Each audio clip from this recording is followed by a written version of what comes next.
you in line trying to get the right stamps for this surge if you're sending a holiday card. So do you buy a bunch of stamps at once and the pricing going up? And do you have a particular place that you like to get your stamps? This video is all about taking you back down memory lane with your bunches and oodles of stamps, and also how you think about it in the coming time of what you're going to do with the stamps, and also having the right one and how you ooze people. Sometimes I've actually had people send cards where I looked at the stamps, and I probably may have done it before in a video, but I'm going to do it again. I was bedazzled by the stamp. I was like, wow, where did they get that from? And then there were other instances where I said, okay, I'll get a bunch of those.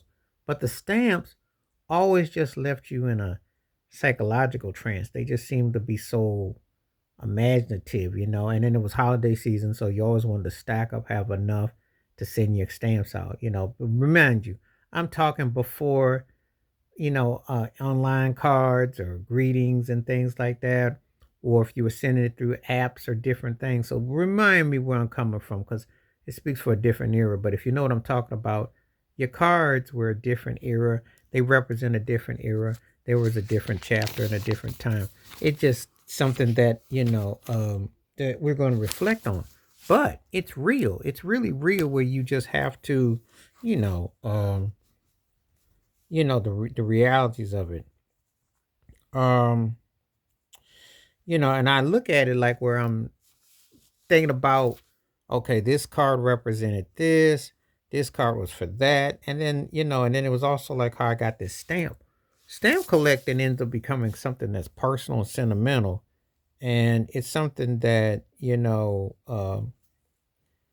it's one of those things where uh, you take it on, you get rewarded by it. You collect them, and you've seen a bunch of them, and then they just take on an etched in a stone of memory and everything like that. So I've always felt a certain way about having them.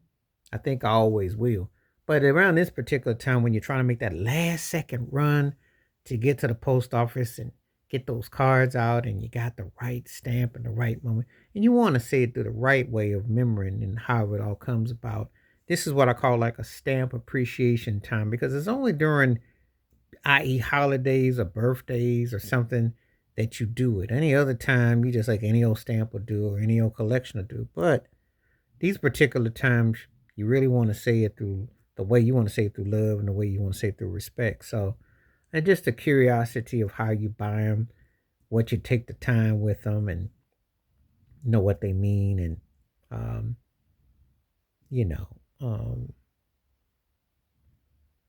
you know, this is just a reality. You know, this is just a reality of something that you of some sorts or what have you. So, um, stamp appreciation is real. Stamp, you know, um, are something that you feel a certain way about, a certain way that you convey a certain message about. So, um, you know, it's an interesting dynamic. It's an interesting orchestration into itself. So, if you have stamp appreciation for the cards or when you're sending out stuff, let me know below. And the great lengths you go to. Are there any particular places you've gone to get certain stamps and that you say this particular for the holidays or the time? Because this time of year it stays on your mind. Please like, subscribe, welcome thoughts, comments, and I do respond. Thank you. Wash your hands. Keep your mind clear. Watch out for another. Share it if you like, and hit that membership, because when you do, the requests you bring, I bring forth back to you. Stay safe, stay blessed, stay true, stay real, stay woke. I'm out one time. Peace.